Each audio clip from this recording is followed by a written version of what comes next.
just so great to see you all. And I always love to connect with people who are interested in sacred geometry because I believe that it is a real gateway into transformation and expansion.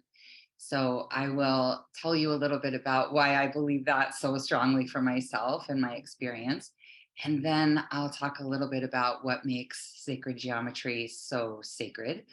And then we'll do a small PowerPoint to go over some of the highlights. And really, all of this is an introduction and an idea that it's extraordinary and worth a lot of ongoing study. So, thank you all for being here. I'm really honored. And I learned recently, I've been doing my classes for many years, and I learned recently that I do them in part to find my people because anyone interested in sacred geometry is connected to the reality that there is so much more going on, right? And studying the geometric patterns of our reality, studying how everything is connected can be really powerful. So, about me, the power of sacred geometry really guided my transformation. I worked for over 10 years in the mental health profession. I had a very mainstream reality and I loved it. It was a wonderful job. I combined it with my spiritual practice and really grew and had a good foundation for moving in the world, in an informed way. And I realized that the mental health world was not quite where I wanted to be putting my focus. I wanted to move towards integrative wholeness and holistic practices. And so I took a leap about a dozen years ago. I took a leap from that world that I knew, the entire world. I was quite complete with that time in my life, but I left into the void. I did not know where I was going to end up. I did not have a plan. I just simply knew I needed whatever was next. And very shortly thereafter, within a week or two, I found sacred geometry. I should say sacred geometry found me, along with unified physics and a lot of the new ways of thinking about our reality. So I started restructuring, basically doing a lot of deprogramming and reprogramming. And the geometry is so structured and so predictable and so comforting in its harmonics and its perfect ratios that I felt held in this process of transformation and high levels of anxiety from not having a kind of quote unquote normal or regular existence.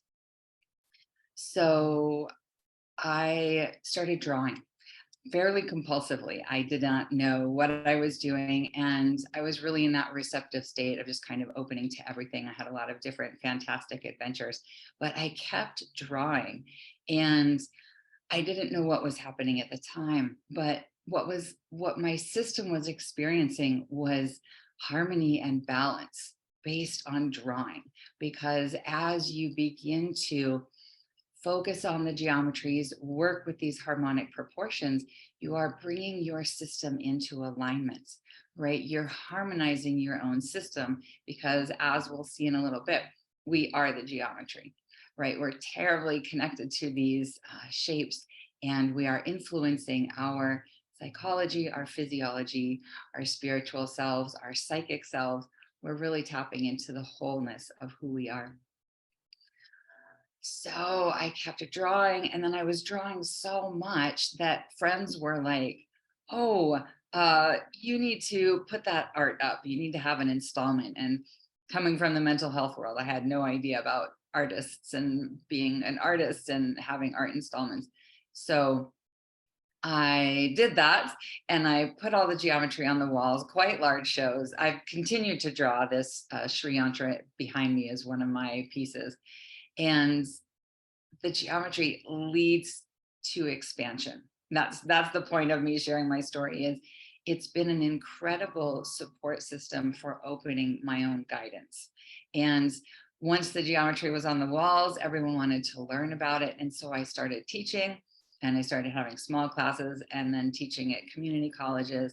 And then, of course, talking about it incessantly online, because I want people to experience the comfort of transformation that I did.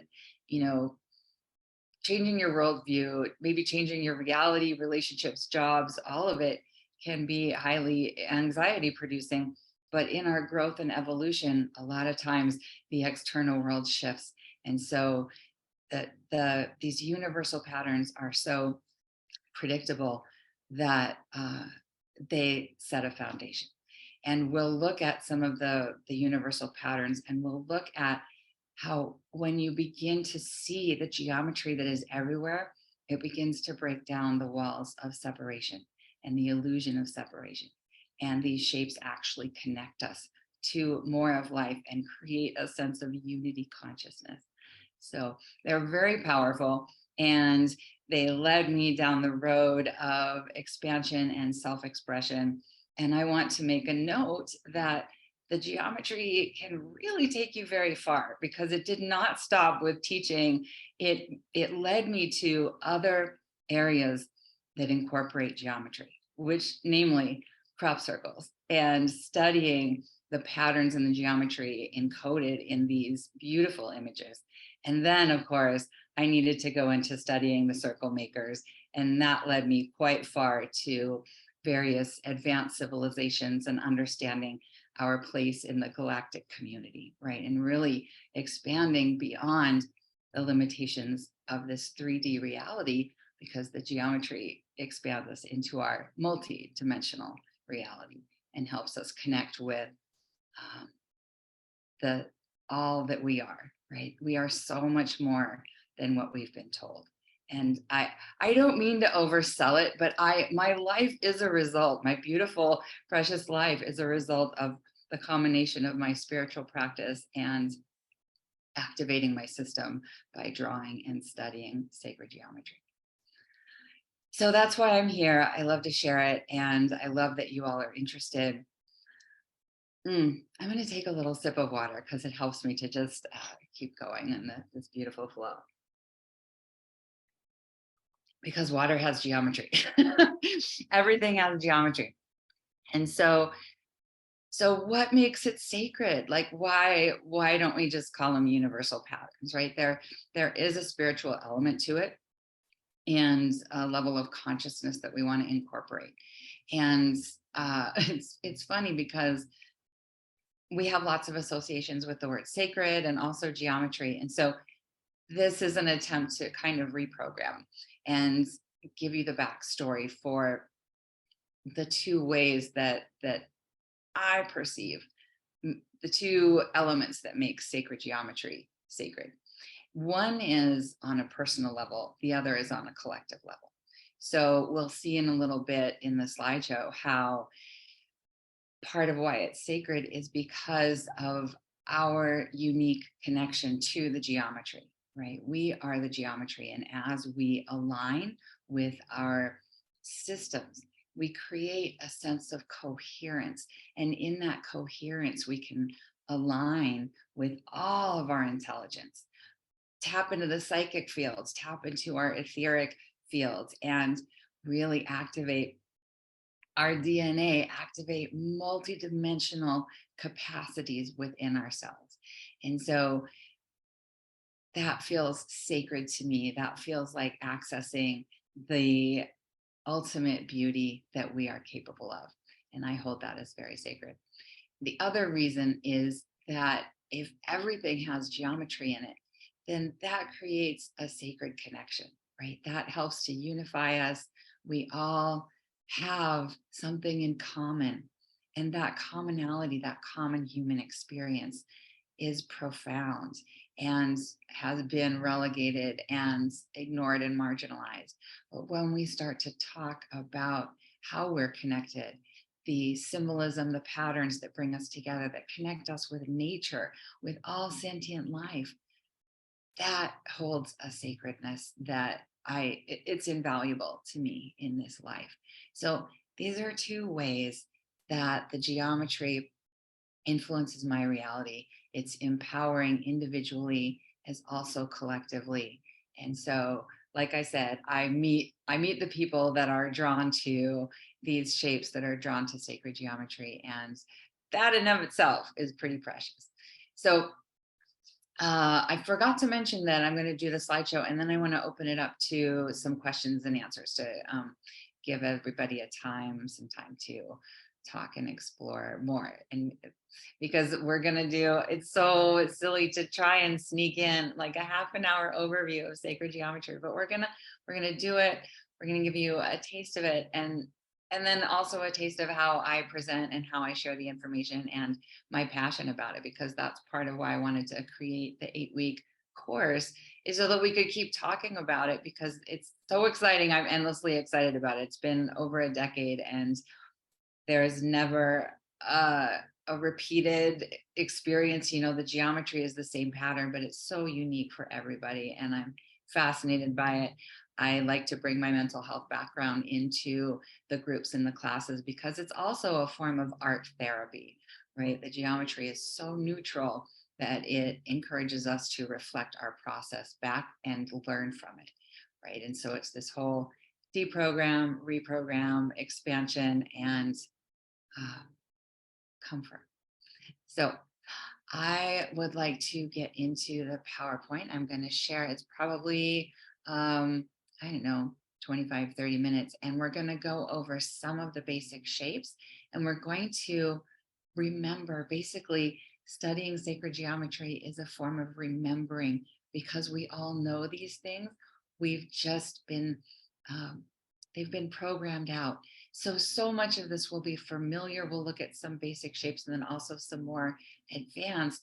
And I promise you, it's all very user friendly. Everything I'm going to show you is easy to draw. Ultimately, I break things down in a step-by-step process, and I'm always going to give you PDFs and documents and supportive information so that you can continue to draw on your own, so that you're not like dependent on the classes, that it's all available to you.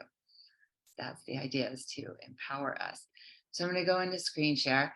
I'm going to say again, I'm so excited you're all here. It's just wonderful. And for those in future time watching, it's hard to express how exciting it is and how much transformation can come. You can only see it on the other side, but I'll just stay here advocating for it and being excited about it for a long time. Okay, so getting into the geometry. Everyone can see my screen. I'm hoping we're all set with that. Okay, great. So part of what is so wonderful about geometry is it brings us into the world of energy, frequency, and vibration, right? It's already taking us from the material into the energetic, and it encourages us to understand the world and its invisible forces, the energy, the ways that we could really begin to harness our reality and tap into the powerful forces, I guess. I keep using that word, but systems that we have not tapped yet, especially in Western culture. A lot of the ancient Eastern and Hindu traditions, they know about energy, but I'll get into that in a second. So energy can be described as vibration. It can be measured in vibrations, right? And vibrations can be described as frequency. And then frequencies can be expressed as numbers, basic geometries. And so working with geometry is how we are translating the world of energy into the material world. So I just love this slide, because I do try to reiterate how powerful this stuff can be, and no pressure, but just to have that awareness of how much transformation it can bring. It's a silly little slide. So again, this is a lot of remembering, right? This is tuning into the ways that geometry is everywhere, how similar the patterns are, right? And how ever present they appear. right? So I want to look at one of the basic shapes. This is the phi spiral, the golden ratio, and it is woven throughout all of nature, right? We see it every day. We see it in our weather patterns. We see it on galactic scales, planetary scales, and then we also see it on very small scales, because geometry uh, can move infinitely large and infinitely small. It can hold the cosmological as well as the quantum. It's actually the thing that bridges both extremes, both ends of the spectrum in our world.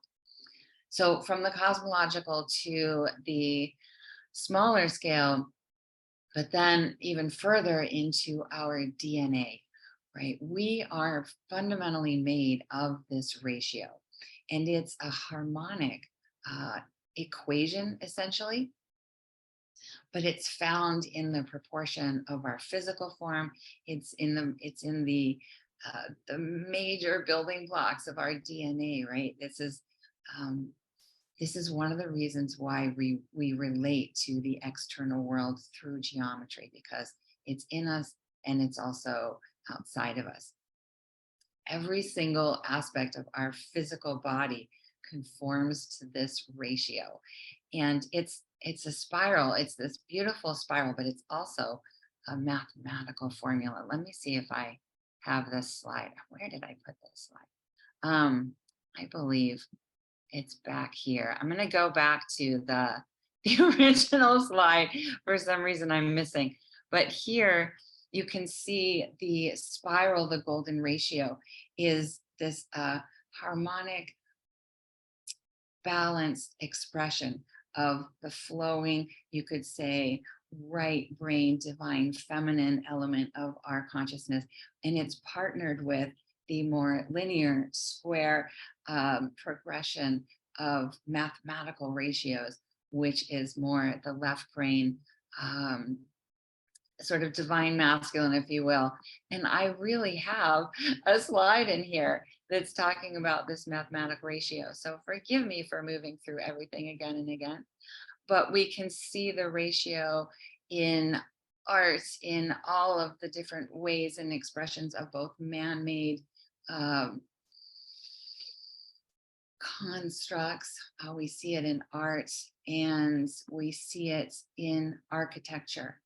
And we find this proportion everywhere in iconic structures, enduring images, enduring, let's see what I'm trying to say in terms of, architecture and structures, all of the ways that we relate to the building, the impressions and the structures that we see, that we resonate with. They incorporate the ratio, they incorporate the phi spiral, they incorporate the mathematic proportions, and they are powerful because of this ratio. And there is so much to study in this. I really am simply scratching the surface of the way it is woven into art, architecture, music in every form. It is connected to the chords and the progression of the chords, and it can be seen expressed in the phi, but also in various geometric forms. This is the shape of a dodecagon. It's a 12-pointed star, if you will, and it incorporates all of the elements of geometry as well. I think we're getting back to the slide. I think I got mixed up. My apologies. So the ratio, this mathematic ratio, is the segment of B here. This is one segment to another segment. So B is 1, and then the other segment A is 1.618, right? So what that means, it's not the ratio of 1 to 2, it's the ratio of 1 to 1.618. You can see it down here on the bottom. And there is so much math here, and I only give a nod to the mathematics because I am far more on the metaphysical elements of things, right? But as we saw with art and the architecture and the music, geometry encompasses all of it. Any study that you have, it will give structure and foundation to it. So then we're going to bridge into some of the other shapes, right? Some of the ways that the phi is related to the other basic elements and building blocks. So the pentagon, this is the pentagram, the 5-pointed star. And the ratio, here's the ratio of 1, this bottom segment. And then up here is the 1.618, right? And so you start to see this proportion woven throughout each geometry. And here is a nod to all of the math, right? There is an infinite amount of square roots and beautiful harmonic angles that are their own kind of divinity.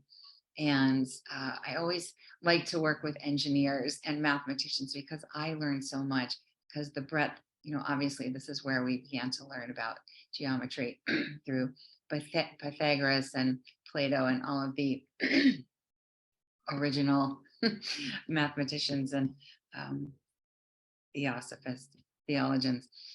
So just noticing in the natural world where all of the geometry expresses itself and beginning to make those connections with how we are related, woven together in unexpected ways. And we're coming up to springtime now, and I want to encourage everyone. Well, that depends on where you are. If you're in the East Coast, it doesn't feel like that in February. But as spring emerges, noticing all of the beautiful patterns in how they express themselves through geometry.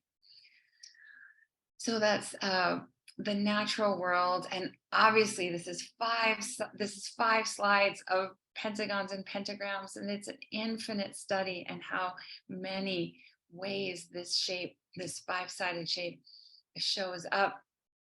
And once you move from the natural world, you can start to have a sense of how the patterns are replicated in our man-made world, and you can start to bring your awareness to how these geometries, because they're so fundamental, how they've been used to influence our consciousness, right?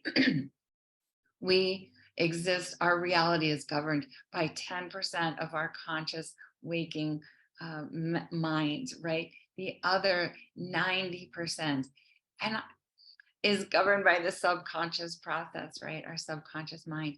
I go 10 and 90, but I've heard 5 and 95. It's not a great ratio. There's a lot of us that is going untapped in a conscious way, but in an unconscious way, it's being accessed through the geometry.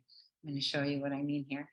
These are the two fundamental patterns, the circles joining together and creating this third shape, which is called the Vesica Pisces, right? This is this beautiful divine feminine shape. Originally, the idea, the symbology of birthing new potential, new realities, and this fundamental shape was the imagery and the iconography of matriarchal societies, right? And it was quite co-opted, right? That imagery is so fundamental in our psyche that you start to see these geometries everywhere, and you start to consider how they've been used to move from perhaps a matriarchy to a patriarchy, or to influence us in the modern day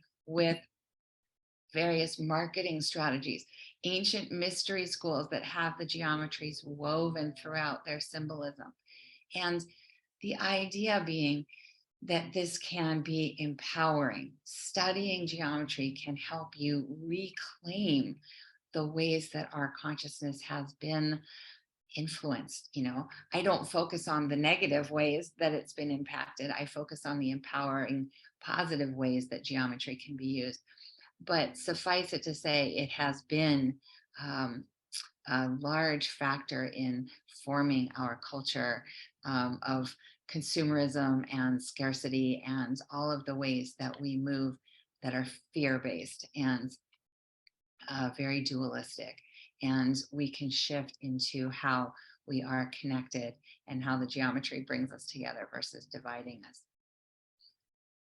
So I like to focus on the circles, obviously, the phi ratio, and the pentagon and the pentagram, because these are the building blocks of our DNA. these four shapes, right? So here you can see how the circles come together to form the angular structure that gives us all of these building blocks, moving into the hexagon, and how it is such a fundamental part of our reality, right? It is the structural base for silicon and all of our crystal structures that carry and move energy. Uh, it is fundamental in our natural world because it is the most effective way of carrying intelligence, information, material, and of course, our natural world has this organic and innate wisdom. But we are just starting to tap into, sorry, this is a fun little homage to the bees, but we're just starting, or we're expanding on that intelligence and using geometry to further our scientific understandings and interpretations of reality.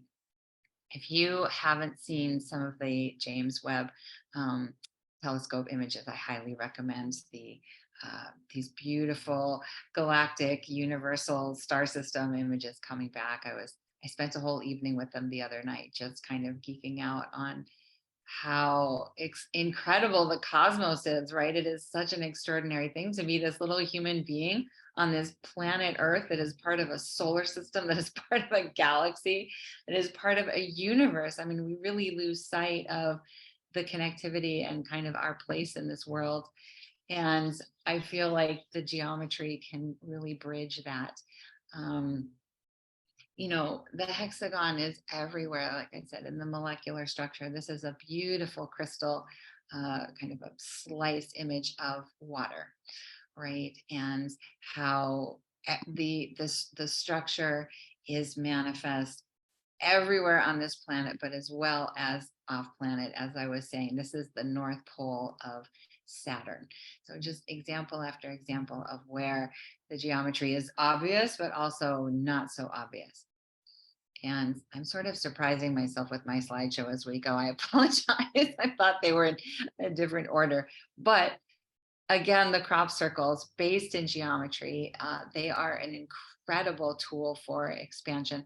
They are, the genuine crop circles are, I believe, given to us, given to humanity, given to our planet to correct our trajectory, right? And to give us some encoded information on how to activate our highest potential, how to turn on our DNA, and so forth. These are an incredible study in and of themselves. I talk a lot about them, fascinated by them for years now.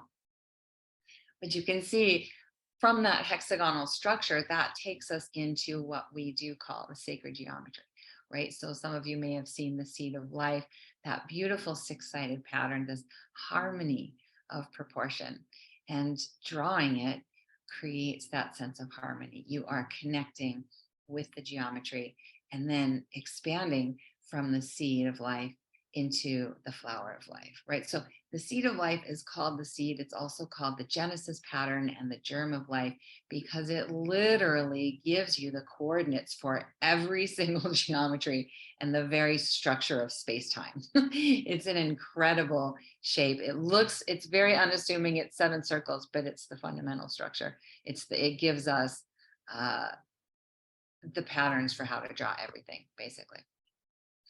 So the other reason, remember, I was talking about it being sacred, is because the geometry is found everywhere in all cultures across the globe, right? And you often see it associated with sacred sites and wisdom traditions. For instance, this is the Forbidden City in Beijing, right? And we have foo dogs typically guarding the temples, and one of the foo dogs actually has a 3-dimensional flower of life under its paw, which is some kind of indicator that there is significance here. There is a universal symbolism, and that can be used to indicate the most valuable, highest level of human expression in terms of libraries and archives and all of the things we keep sacred, right? So you see the flower of life everywhere. You see the seed of life. It's woven into so much of our reality. And again, working on that subconscious realm, somehow signaling to us that, oh, here, this is an important thing when we associate the geometry. And example after example, it's called something different in most cultures, but usually it does refer somehow to a flower or a seed or a basic opening, perhaps, of consciousness, right? But if you start to think about religious tradition and the Hebrew, it's Star of David, right? You start to look at the significance of how these shapes are used in religions. Um, that's a whole other subject, but a fascinating one. We're going to go into these two stars in a second, to the tetrahedrons, right? These inverted tetrahedrons, Star of David, also called the Merkaba, and very, very important in our evolutionary process. So you've got the sacredness of the cross-culture influence, how you find it everywhere. But then the sacred piece, really, this slide always brings it home for me. We are biologically the geometry, right? The seed of life mimics the first cell bifurcation at conception, right? So you see the original cell division and expressing itself ultimately into the seed of life. And then it expresses with one more cell division into the 64 cells, which is its own study. It's fascinating. And then there's just a cytoblast after that, and life continues. But I love this slide in particular because when we're drawing the geometry, we are drawing ourselves. We are connecting with ourselves on such fundamental levels that our psyche is in celebration. And I believe this is the seed. Yeah, our psyche is just in celebration of the recognition, the remembering, and everything that is happening as we're drawing and as we're gazing. You don't even necessarily have to be drawing, but just working with the geometry. So that brings us to the seed of life, right? And then one of the really fun shapes to draw is one seed overlaid on top of another, which gives us, one way we call it is the sunflower, right? This beautiful expression is so fun to draw. But truly, if you go from imagining the drawings on a 2D level, you can see we take out that center circle and all of a sudden you start to get some depth and some dimensionality. Then you move from the 2D into the 3D, and the geometry starts showing us how alive it is and how it mimics, again, our physical system, our energetic system, and our electromagnetic field, right? It begins to connect you with your own energy systems. It begins to help you interface with everything and everyone that has an electromagnetic field, right? So this is very alive, very dynamic. We tend to think of these things as very stagnant and solitary on these two-dimensional plane, but really they are three-dimensional, they are multidimensional, and they're helping us connect with our energetic systems, whether we consciously recognize it or not. Oh, and again, a shout out to the crop circles and how these forms are represented throughout our cosmos, I would say. I always like to bring those in because it helps us with some perspective about how much more is going on than what we see. So I want to bring our attention to one last shape, which is so fundamental. This is Metatron's cube. And Metatron's, like I said, I've been doing this for quite a few years. And just 2 months ago, I had this incredible epiphany about Metatron and Archangel Metatron in particular. I will talk about that momentarily. But this shape is incredible. It looks very complex and it is so easy to draw, right? So this is one of the classes in the course, is to break down this shape because Metatron's is unique in you can see how it progresses from the seed of life up through the flower of life. And it shows us the connectivity, right? When we open up the flower of life to its full expression, we come down to this shape and we get 13 circles, right? And these 13 circles give us the foundation for 5 fundamental shapes called the platonic solids, right? These are 5 shapes that adhere. They are the only shapes that adhere to 3 properties. One is that all of the faces of the shape are the same. The other is that all of the internal angles are the same. And the other is that if you were to put the shapes in a circle, they would touch equidistantly in the circle. So these are 3 unique aspects that yield these 5 shapes. And the reason these 5 shapes are so important is because they represent the 5 elements, right? Fire being the tetrahedron, the octahedron being the element of air, the hexahedron or cube being the element of earth, the icosahedron representing the element of water, and the dodecahedron representing the energy and the element of ether and space and energy and prana and chi. And this is the element that's been left out of the equation, right? Most of us were raised, quote unquote, educated about the 4 elements, right? But there's really 5. There's really this incredible access shape to tapping into our energy, tapping in again to the electromagnetic field, tapping into our biology, the energy. We have not been informed that this is the top secret access code for harnessing our full potential, right? Like I said, some traditions have definitely been taught that, but this is about our history and how we can begin to tap into that 5th element that we embody naturally, that is everywhere in the known universe. Energy is all around us. It's right here, right now, and we can begin to tap that resource.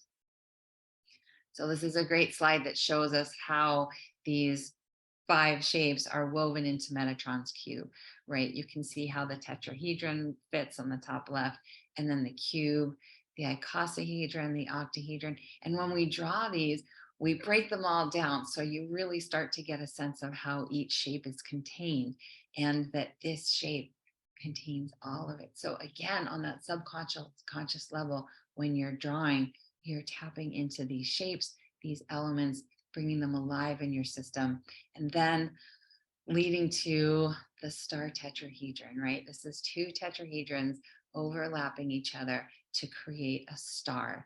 And the reason that's important, we saw in the Hebrew religion, this shape, because it is our Merkaba.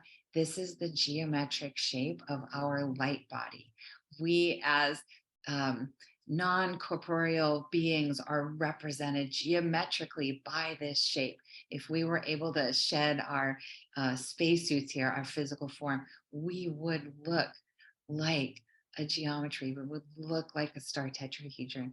And accessing that shape, you know, Drunvalo Melchizedek in the School of Remembering talk a lot about practices and ways to access this shape, because it's the way of honestly traveling the universe. If we can reduce down to our light body, we can travel wormholes, we can move it with consciousness from one universe to another. And all of that happens by connecting with our hearts, right? Going through the heart, connecting with our energetic system, and becoming more whole in the process, basically. And this is Drunvalo Melchizedek's work, where you can learn to spin the tetrahedrons in a certain way and generate energy. And that's where the ability to move throughout the cosmos comes from, is that we are these energetic beings. We are forces of electromagnetics. There's a word I'm looking for, magnetic propulsion. We have the ability to propel ourselves as light beings. Right. And I know I'm preaching to a choir. I know a lot of us know this, but it's also new information that is being disseminated collectively, right? We're starting to remember some of this information and how fundamental the geometry is. So we are these extraordinary beings by accessing the geometry, the Merkaba, the elements, the various elements in the flower of life, in Metatron's cube. We are accessing our full potential as multidimensional beings. And it's a little bit of a stretch to move from the physical world, knowing that it's made up of geometry, to knowing that so much is energetic and that we can tap it and harness it through drawing, through meditating. And it's just one tool of many. I really don't, it's this is the focus of this call, but it combines and matches so perfectly with so many traditions. And we all have spirit guides. We all have many of us are tapped into the archangel, the realms of the angelics. Some of us, call on the advanced civilizations of Arcturians or Syrians or Pleiadians, but it's all a way of bringing us online. And what I love is that Metatrons is connected fundamentally to Archangel Metatron. There were two archangels that had incarnations as humans. One was Enoch, and the other, Metatron is connected in the physical form. He was known as Enoch and Thoth and Hermes, and through these three beings, we get incredible traditions, wisdom traditions, and a lineage of cosmology and interpreting reality, right? So they were known also as the scribes. On Earth, on the planet, they held the records of humanity. And when they ascended, they elevated that ability to tap and record the Akash, right? So their ability to contain all of the known universe through written records just became larger and larger. And as you tap Metatrons, as you're working with the geometry, you are accessing the Akashic records, you are working with archangels, you are opening so many doors. And I believe that I have a couple extra slides in here, but I think that that's where we are going to finish. I like finishing there on Archangel Metatron. That feels like a good one. Come out of the slideshow, but just, I know I've said it a bunch of times. It's so powerful. It's so transformational. It's tapping into all the levels of our consciousness to each other. It really has the ability to transform your reality, and that is speaking from firsthand experience. And everyone that I can't say everyone, but almost 100% of folks that have come through the classes in the years, they have amazing experiences. I had a woman, I'll talk a little bit about the class offering. Maybe I want to take a couple questions first, but I had one woman come to a college class a couple years ago, and she came in, and we always go around and do introductions. And she said that she had come to class because someone had told her that she could talk with her deceased husband through geometry. And that was a real, launch point to a very interesting class series. And it actually happened. We started drawing a shape called the vector equilibrium, which creates a point of singularity. It's a perfectly balanced geometry. And in that point of perfect stillness, she began hearing other realms. She began talking with him, and it had been a particularly traumatizing death, and it was remarkably healing. Her whole life changed. She felt complete with her, her job, her reality, and she went off to South America to study plant medicines. And all of that is to say how revolutionary it can be.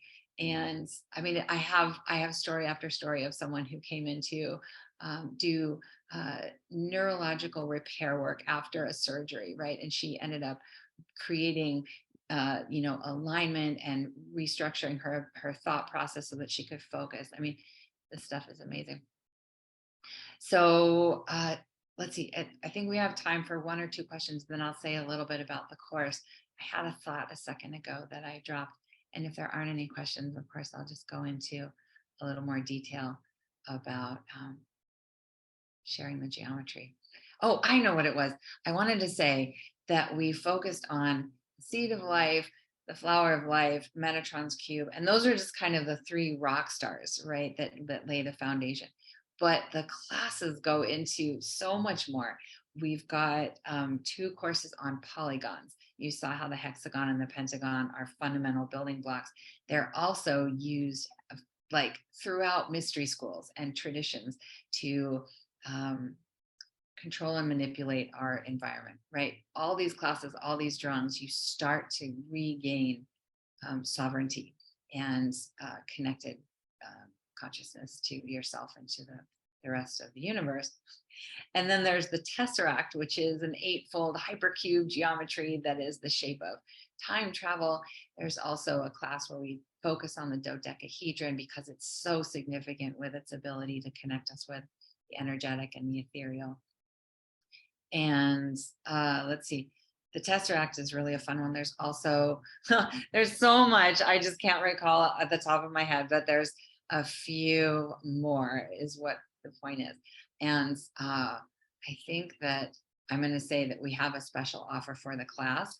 I will go into that in a minute. I really would love to hear if anybody has any thoughts, and no pressure. Certainly there's no obligation to jump in, but that's a big part of the classes that I host, is having it be a collective experience and sharing your process and connecting with others that value the same thing.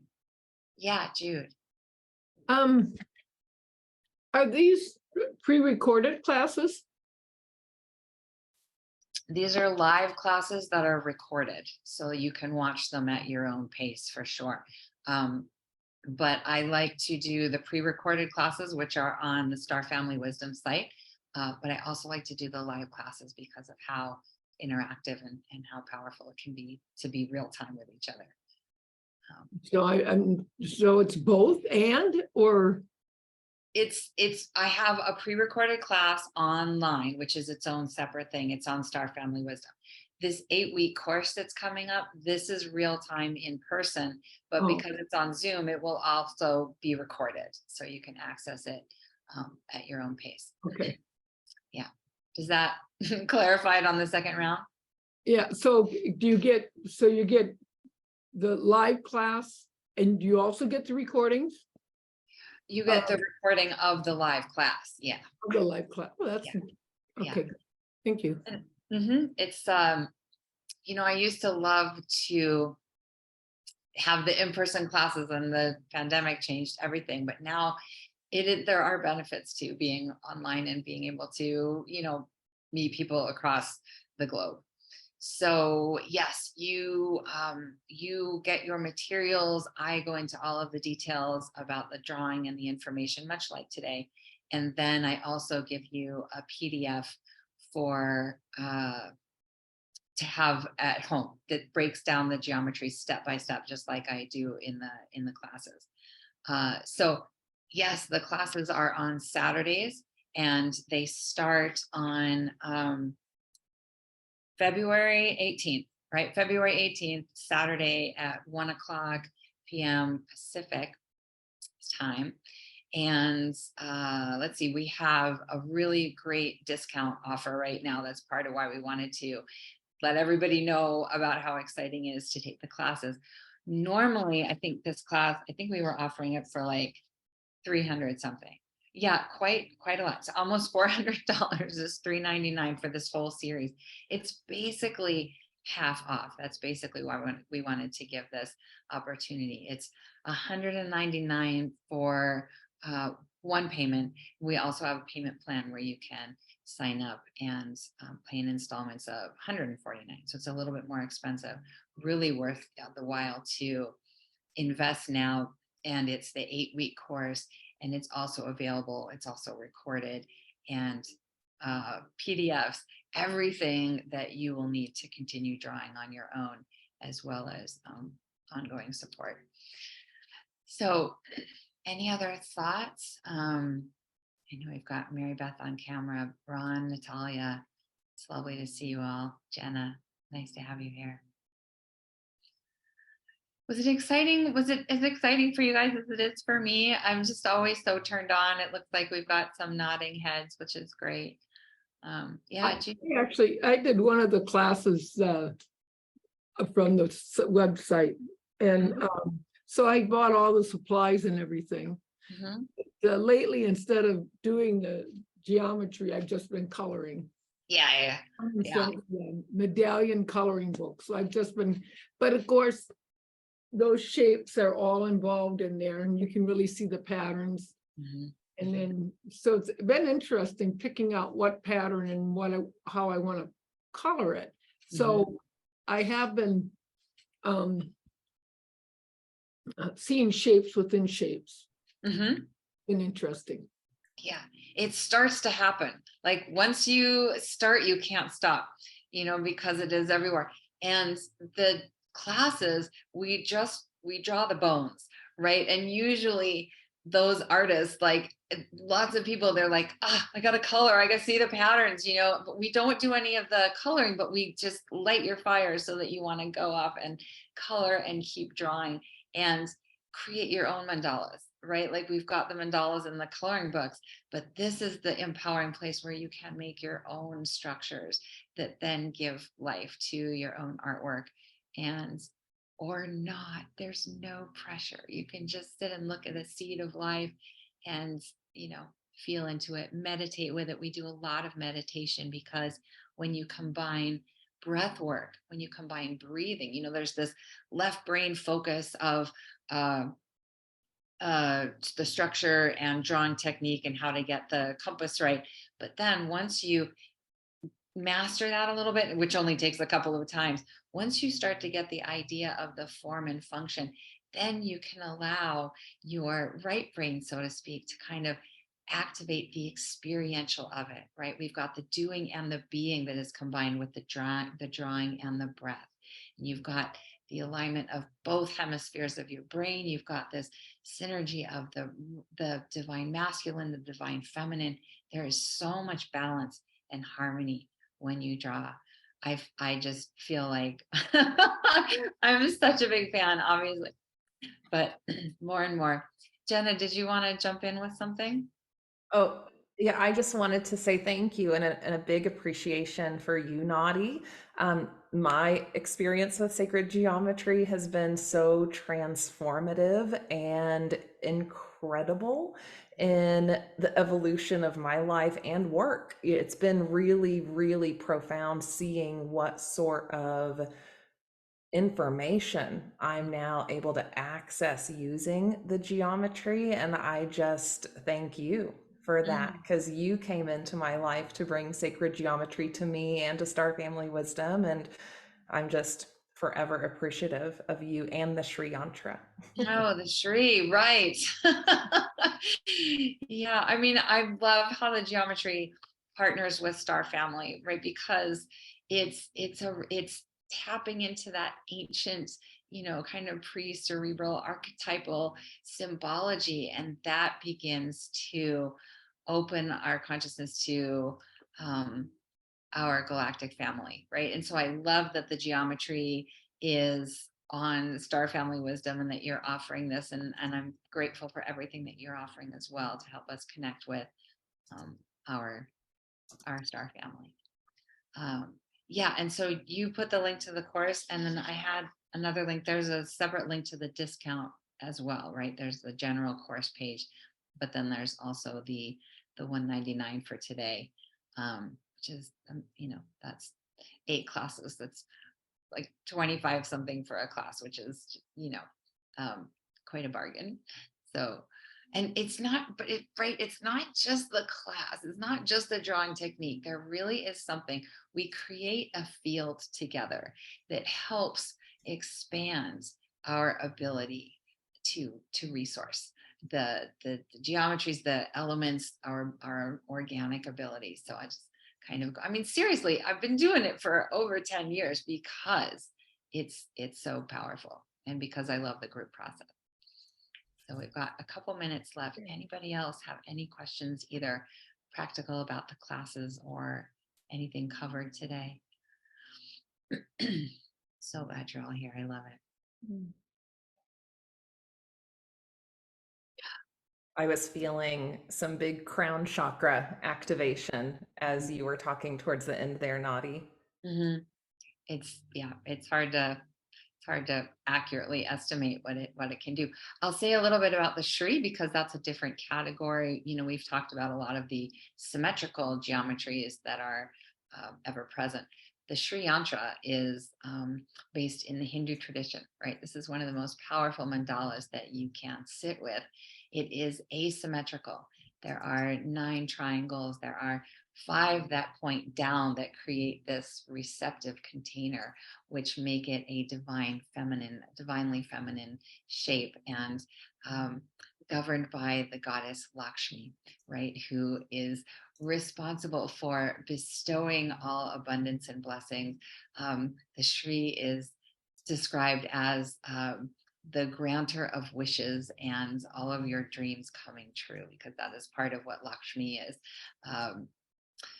What's the word? That is part of her legacy, legend, and energetic embodied. And the whole Hindu pantheon is woven into the shape. All of the deities that are that govern our physical form, you know, Ganesha, remover of obstacles, Vishnu, Krishna, championing this reality, moving from the more mundane 3D elemental aspects to transcending that reality and moving into the esoteric, divine, metaphysical aspects of victory with this life. You know, so I meditate with it. I focus on the center. I have to create it. I have over 28 that I've drawn in my house because I've learned that that somewhere in my psyche, that's a portal, and it's a portal to other dimensions, and I love to travel around. So yes, Sri Yantra, I do offer that class as well. It's a little bit more of a master class. It's 3 hours, which could really be 4 hours. You know, a lot of this is drawing techniques, but the metaphysical, the meditation, it's just limitlessly fascinating. So we're at the top of the hour. Mary Beth, I see you smiling a lot. Oh yeah, Jude's got one more. One more question. When is the recording of this going to be available if I want to send it off to somebody to see if they're interested in the class? Yeah, we'll have that available for you tomorrow. We'll have the links up. We'll have the recording and all of the links for you. Good. Yeah, great. Thanks for passing it along. Exactly. Look, please do let people know that it's available. I feel like I say the same things the whole hour of like how amazing and transformational it is. So, but Mary Beth, how are you doing? I don't typically like to call people out, but I kind of do. How's all this landing with you? So I have an affinity for the Metatron's cube. It finds me everywhere. So I'm in a class with Tammy Roth. Oh, I love Tammy. Yeah. Yeah, and the spheres of wellness with the Metatron's cube, and starting a class with her coming up. So yeah, I'm just really curious about the sacred geometry, and I would love to find some more ease in drawing it, because I do have a little bit of some blocks there. It's just a little challenging managing the compass, and I get a little frustrated. So yeah, this course is very in alignment with where I'm going, and it sounds like the perfect timing. So thank you. And thank you for the hour. That was a great talk. I really appreciate it. Oh, good. I'm so glad. What kind of compass do you have? I have a couple of different kinds. You're not using a plastic one, right? No. It's a metal one, and it's adjustable. Like it'll hold a different kind of utensil. Okay, great. And the utensil. Yeah. Utensil. Yeah. Drawing device. Mm-hmm. And then I have the other one that has the tiny piece of lead in it. Uh-huh. Yeah. So a lot of them. Oh yeah, I have that one. Yeah, that's the one Jude has. It's just tried and true, not very fancy, but it gets the job done. And it just takes practice, right? It's just it's awkward at first, but once you get the hang of it, then you're off to the races. But you mentioned that you're up against some blocks, and were you referring only to the compass or also internal block? Both. Yeah, for me, both. Yeah. So much of our inner process, our critical voice comes in and does kind of shut us down. And that's a big program we're running. And because of my background in psychology, the reprogramming is such an important part of drawing, right? So, one example is, so like people's critical voice just instantly will come in and we'll show geometries, and they'll hold something up and they'll be like, okay, well, here's what I did wrong. Like, first, that's what our default is, to show that. And so that voice is not going to go away simply with drawing or many of the practices, right? So I just invite generating and creating the positive voice, right? So here's what you're focusing on. You could focus on what you did so great, right? Like, you're just learning to work with a compass and you drew this beautiful shape and you showed up for class. So I'm a big advocate of creating a really supportive environment, one that encourages exploration about the psychological blocks and reprogram possibilities, but also really to launch into wherever you want to go. It's limitless, and I like to journey with you and invite the next step. So great. I want to thank all of you so much for your time. And just this hour alone without drawing will hopefully open some doors. And I want to wish you a beautiful rest of your day. And we will sign off. Thank you so much. All Thank right. you. Yeah. Thank you. All right. Take care. Bye-bye. Bye.